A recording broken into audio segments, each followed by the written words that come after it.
Chev, a big second half from the boys to get a convincing result over Newcastle. You must have been happy with how they executed in that second half. Yeah, definitely, and I thought we showed signs of that in the first half. We were just a little bit edgy and a little bit in the habit of overplaying, and it cost us, and giving them some field position and kept them in the game. So at half time we just spoke about having a bit more discipline, a bit more patience about what we're doing, and knew that if we kept to it and knocked the sets off, the game would go our way.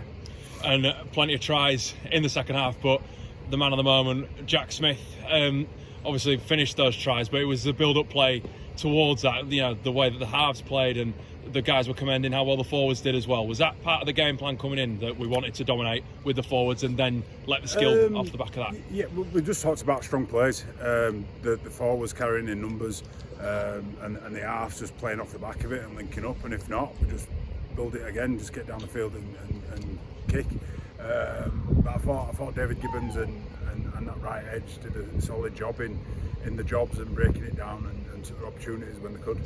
And predominantly a Leeds Rhinos base today, not as many external players. We had, like I said, David Gibbons from Hunslet, and then also Max Clark as well coming in. But the majority of this group trained together week in, week out. How good was that to know that they could go out and get the job done, because they know how each other play essentially? Yeah, and that's it. And it's the more times they get to play together, and the more times that they build that chemistry, the performances will come.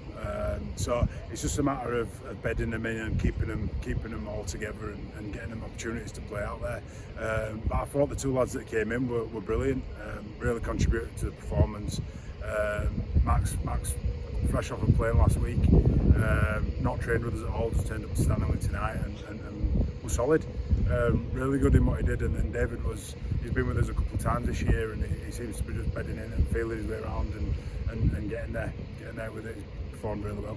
And just a note on Luca Atkinson, who came back, unfortunate to go up with injury in that first half, but Jonah Parsons as well, who've both had long injuries. Jonah's a lot longer than Luca's, but both really positive and raring to go, and showed that out on the field, which was great. Yeah, I thought Luca's first stint were really good. After being out for such a long time, he looked fit, he looked composed about what he was doing, he looked like he was concentrating, and he came up with some big defensive efforts.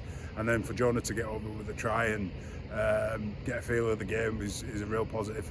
Was that something that, as a coach, Jonah's been so positive around the camp, and despite his injury, that to get a try, but even to just get back on the field, was there a little bit of pride in there, at not just yourself but the medical staff at the academy, and how much you guys really invested in him as a player and as a person, that he can go out and play his rugby with a smile on his face again? Yeah, and he's no bother. He's Jonah. He's an absolute pleasure to coach, and he's a great bloke to have around. He's a glue man.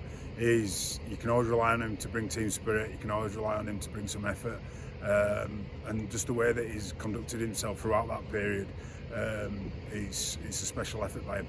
2 years without playing, and not once has he been down in the dumps about it. He's just cracked on and done his job.